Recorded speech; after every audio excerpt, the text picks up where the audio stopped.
What is up, everybody? I'm the Retro Nerd, and welcome to another episode of the Retro Nerd Plays. And this time around, I'm playing Luxor 2. And you're probably thinking to yourself, well, what is Luxor? Well, Luxor is one of those, well, this was way before Candy Crush, but, Candy Crush popularizes the whole,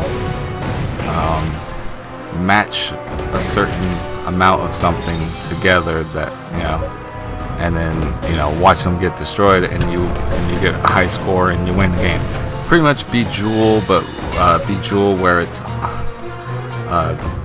the balls you're shooting the match are on a track, and once they pretty much get to a goal, and they all go through because the line gets bigger and bigger as more balls continue to come out. I know that just sounds so weird. All I keep saying is balls and stuff like that.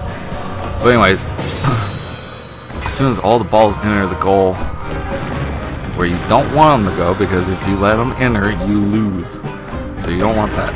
You want to destroy all the balls beforehand. Now you got some power-ups where you got a reverse, where it makes the balls go back in reverse for like maybe a second or 2 seconds, and it'll continue back going forward through its already pre-planned path. You get like the Scorpion that'll come out and destroy a whole bunch of balls. Then you got like a beam of light where you can pretty much choose where you want to shoot, and you just like completely annihilate whatever's in your path. So if like, let's say the balls make like a big giant snake, and like there's one ball in your pathway, and then there's like another one behind it because of the way the snake is like branching around on its track. It'll knock out all the balls and destroy them completely. So not much more about Luxor besides it's just a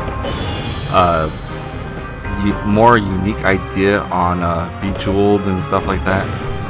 Luxor starting out as a PC game. I'm playing the Xbox arcade version of it. Yeah, it's just one of those, popular, PC games that, like, people in the office, like someone that's working in an office or something, like, secretly install onto their computer, and they'd be like, dude, I got Bejeweled. Or they'd be like, dude, I got Luxor on my computer. Because after a while, that fucking pinball game with the fucking astronaut on it gets boring after a while, and you're just like, I won't play like Luxor or Bejeweled or some shit like that.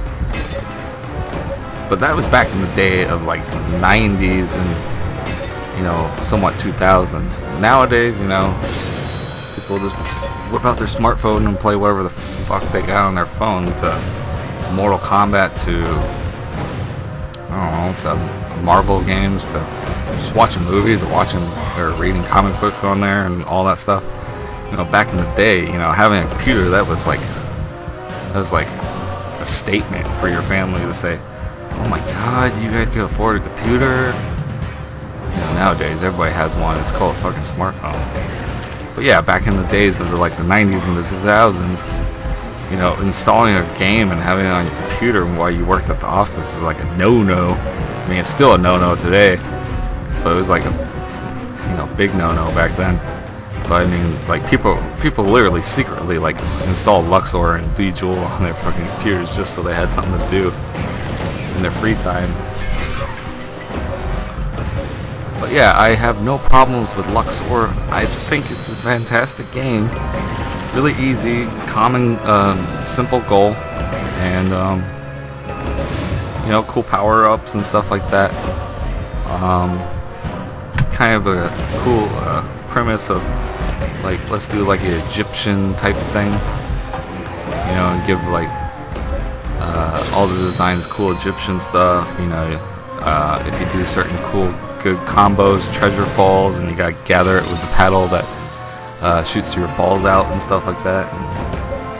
And you got achievements in it. So if you're playing on Xbox, you can get some achievements and play there. I know. I got my buddy's uncle hooked. Who who you will all be meeting very soon, eventually, whenever we get the new channel up and going of Old Gamer New Games. Because, you know, there's a 20-year gap of him not playing certain games, you know, like Resident Evil and Silent Hill and all those good games. And I'm going to make him play it while I backseat game him. Be like, nah dude, you gotta go here, and, you know, just making fun of him for not knowing how to play some of these games. But yeah, I'm being like, and then at the end of the show, of course, we'll get his judgment of like, is it a game you'll continue on with or not. But yeah, he got hooked to this. I mean, like, once I get off work, I usually go over to his place on certain weeks, and I watch his son while he's at work and stuff like that. And eventually, he'll get home around like 11 or something. Usually about 11 to 12 o'clock at night. And fucking one night I brought this over and we were all playing it. And fucking, for all we know, we kept going through more and more of the levels, and fucking, it was like almost fucking 3 o'clock in the morning. And we're like, yeah, we should probably go to bed. So we stopped playing Luxor and went to bed. But hey, it was an awesome night. It was fun. But anyways, guys, I have been the Retro Nerd. This has been an episode of the Retro Nerd Plays, and we were playing Luxor 2 for the Xbox 360 arcade, and probably on the PS3 somewhere, and also your PC as well. Anyways, guys, I've been the Retro Nerd, and Retro Nerd out.